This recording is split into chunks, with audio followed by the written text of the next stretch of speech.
ശ്രീമദ് ഭഗവത്ഗീത ധ്യാനം. നാരായണം നമസ്കൃത്യ നരം ചൈവ നരോത്തമം ദേവീം സരസ്വതീം വ്യാസം തതോ ജയമുദീരയേത്. നഷ്ടപ്രായേഷു ഭദ്രേഷു നിത്യം ഭാഗവത സേവയാ ഭഗവതേ ഉത്തമശ്ലോകേ ഭക്തിർഭവതി നൈഷ്ടകീ. മൂകം കരോതി വാചാലം പങ്കും ലംഘയതേ ഗിരിം യത്കൃപാതമഹം വന്ദേ പരമാനന്ദമാധവം. ശ്രീഗുരും ദീനതാരിണം ശ്രീചൈതന്യമീശ്വരം. ഓം അജ്ഞാനതിമിരാന്ധസ്യ ജ്ഞാനാഞ്ജനശലാകയാ ചക്ഷുരുന്മീലിതം യേന തസ്മൈ ശ്രീഗുരവേ നമഃ. നമഃ ഓം വിഷ്ണുപാദായ കൃഷ്ണപ്രേഷ്ഠായ ഭൂതലേ ശ്രീമദേ ഭക്തിവേദാന്ത സ്വാമിന്നിധി നാമിനേ. നമസ്തേ സാരസ്വതേ ദേവേ ഗൗരവാണി പ്രചാരിണേ നിർവിശേഷ ശൂന്യവാദി പാശ്ചാത്യദേശതാരിണേ. ജയ ശ്രീകൃഷ്ണ ചൈതന്യ പ്രഭു നിത്യാനന്ദ ശ്രീ അദ്വൈത ഗദാധര ശ്രീവാസാദി ഗൗരഭക്തവൃന്ദ. ഹരേ കൃഷ്ണ കൃഷ്ണ കൃഷ്ണ ഹരേ ഹരേ, ഹരേ രാമ രാമ രാമ ഹരേ ഹരേ. ഹരേ കൃഷ്ണ കൃഷ്ണ കൃഷ്ണ ഹരേ ഹരേ, ഹരേ രാമ രാമ രാമ ഹരേ ഹരേ. ഹരേ കൃഷ്ണ കൃഷ്ണ ഹരേ ഹരേ, ഹരേ രാമ രാമ രാമ ഹരേ ഹരേ. ഭഗവത്ഗീത യഥാരൂപം അധ്യായം 2 ഗീതാവിഷയ സംഗ്രഹം. ശ്ലോകം 39, പേജ് നമ്പർ 134. ഏഷാ തേ ഭീഹിതാ സാഖ്യേ ബുദ്ധിർയോഗേ ത്വിമാം ശൃണു ബുദ്ധ്യാ യുക്തോ യയാ പാർത്ഥ കർമ്മബന്ധം പ്രഹാസ്യസി. പദാനുപദം.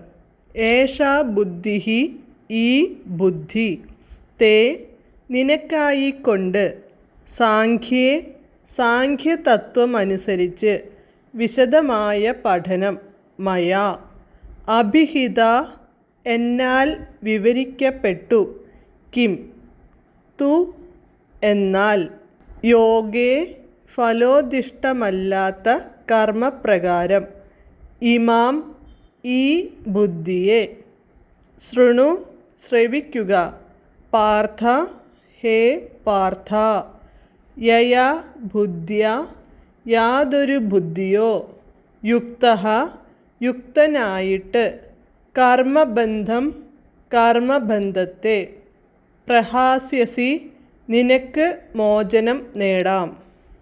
വിവർത്തനം. ഇതുവരെ അപഗ്രഥനാത്മകമായ പഠനത്തിലൂടെ ആ ജ്ഞാനത്തെപ്പറ്റി നിനക്കു ഞാൻ വിവരിച്ചു തന്നു. ഫലാസക്തിയില്ലാത്ത കർമ്മം ചെയ്യുന്നതിനെപ്പറ്റി ഇനി വിവരിക്കുന്നത് കേൾക്കൂ. അല്ലയോ പാർത്ഥ, ഇതറിഞ്ഞു പ്രവർത്തിച്ചാൽ നിനക്ക് കർമ്മബന്ധങ്ങളിൽ നിന്നു വിമുക്തനാവാം. ഭാവാർത്ഥം. നിരുക്തി എന്ന വൈദിക നിഘണ്ടു പ്രകാരം സാഖ്യമെന്നതിന് അർത്ഥം വിശദമായി പ്രതിപാദിക്കുന്നത് എന്നാണ്. ആത്മാവിൻ്റെ ശരിയായ സ്വഭാവത്തെ വിവരിക്കുന്ന തത്വശാസ്ത്രമാണ് സാഖ്യം. യോഗം ഇന്ദ്രിയ നിയന്ത്രണത്തിൻ്റെയും യുദ്ധം ചെയ്യാതിരിക്കാനുള്ള അർജുനൻ്റെ നിശ്ചയം ഇന്ദ്രിയ സുഖത്തിൻ്റെ അടിസ്ഥാനത്തിൽ ഉള്ളതത്രേ. തൻ്റെ പ്രധാന കടമ വിസ്മരിച്ചുകൊണ്ട് യുദ്ധം നിർത്താൻ അർജുനൻ ആഗ്രഹിച്ചു. ധൃതരാഷ്ട്രപുത്രരായ തൻ്റെ സഹോദരങ്ങളെയും മറ്റുള്ളവരെയും കീഴടക്കി രാജ്യം വാഴുന്നതിനേക്കാൾ അവരെ വധിക്കാതിരിക്കുന്നതാണ് കൂടുതൽ സന്തോഷപ്രദം. രണ്ടു വിധത്തിലായാലും ഇന്ദ്രിയ സുഖമാണ് അടിസ്ഥാന തത്വം. ബന്ധുക്കളെ ജീവനോടെ കാണുന്നതിലുള്ള സന്തോഷത്തിനും അവരെ ജയിക്കുന്നതിലുള്ള സന്തോഷത്തിനും നിദാനം വ്യക്തിഗതമായ സുഖാനുഭൂതി തന്നെ. ഒരു പക്ഷേ ജ്ഞാനത്തെയും കർത്തവ്യത്തെയും അതിനായി ബലി കഴിക്കേണ്ടി വന്നാൽ കൂടി. മുത്തച്ഛൻ്റെ ശരീരത്തെ കൊല്ലുന്നത് കൊണ്ട് ആത്മാവ് കൊല്ലപ്പെടുന്നില്ല എന്ന് കൃഷ്ണൻ വ്യക്തമാക്കുകയാണ്. താൻ ഉൾപ്പെടെയുള്ളവരെല്ലാം ശാശ്വതരായ വ്യക്തികളെന്ന് ഭഗവാൻ പറയുന്നു. അവർ പണ്ട് മുതൽക്കേ വ്യക്തികളായിരുന്നു, ഇപ്പോഴും അങ്ങനെ തന്നെ, ഭാവിയിൽ വ്യക്തിത്വത്തോടെ വർത്തിക്കുകയും ചെയ്യും. എന്തുകൊണ്ടെന്നാൽ നാമെല്ലാം വ്യക്തിത്വമുള്ള ശാശ്വതരായ ആത്മാക്കളാണ്. നാം പല വിധത്തിലും നമ്മുടെ ശരീരമാകുന്ന ഉടുപ്പുകൾ മാറ്റാറുണ്ട്. ഭൗതികമാകുന്ന ഈ ഉടുപ്പുമായുള്ള ബന്ധം വിച്ഛേദിച്ചു കഴിഞ്ഞതിനു ശേഷവും നാം വ്യക്തിത്വം നിലനിർത്തിപ്പോരുന്നു. ആത്മാവിനെയും ശരീരത്തെയും കുറിച്ച് അപഗ്രഥനാത്മകമായ ഒരു പഠനം നടത്തി വ്യക്തമാക്കുകയാണിവിടെ ശ്രീകൃഷ്ണ ഭഗവാൻ ചെയ്യുന്നത്. ശരീരത്തെയും ആത്മാവിനെയും വിവിധ കാഴ്ചപ്പാടുകളിലൂടെ വിശദീകരിക്കുന്ന വിജ്ഞാനത്തെ വൈദിക നിഘണ്ടുവായ നിരുക്തി സാഖ്യമെന്ന് വിശേഷിപ്പിക്കുന്നു. നാസ്തികനായ കപിലൻ്റെ സാഖ്യവുമായി ഇതിന് യാതൊരു ബന്ധവുമില്ല. ആ നാസ്തിക കപിലൻ്റെ സാഖ്യത്തിന് എത്രയോ മുമ്പ് തന്നെ കൃഷ്ണൻ്റെ അവതാരമായ യഥാർത്ഥ കപില മഹർഷി സാഖ്യ സിദ്ധാന്തം തൻ്റെ മാതാവായ ദേവഹൂതിക്ക് ഉപദേശിച്ചതായി ശ്രീമദ് ഭാഗവതത്തിൽ പറഞ്ഞിട്ടുണ്ട്. പരമപുരുഷനായ ശ്രീകൃഷ്ണ ഭഗവാൻ സദാ ക്രിയാത്മകനാണ്. അദ്ദേഹം പ്രകൃതിയെ വീക്ഷിക്കുന്നത് കൊണ്ട് തന്നെ സൃഷ്ടിയുണ്ടാകുന്നു. ഇതാണ് കപില സിദ്ധാന്തം.